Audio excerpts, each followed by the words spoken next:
しまいたいと普段迷う緊急災害の避難経路の古いブランカに出る芸人はインダスブメロ謎がバッティングしている選手が消えるとキャッチャーは困る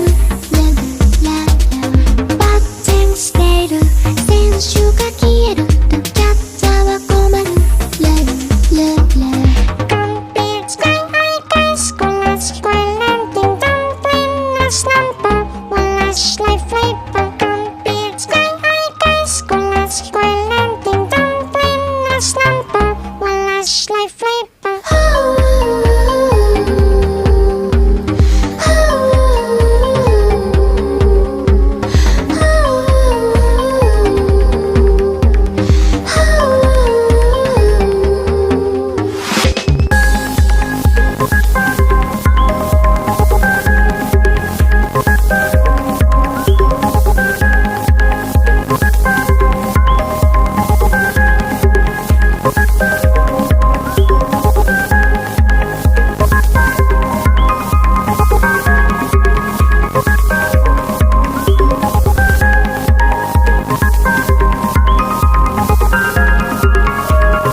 Logicalism 語るその過去に話す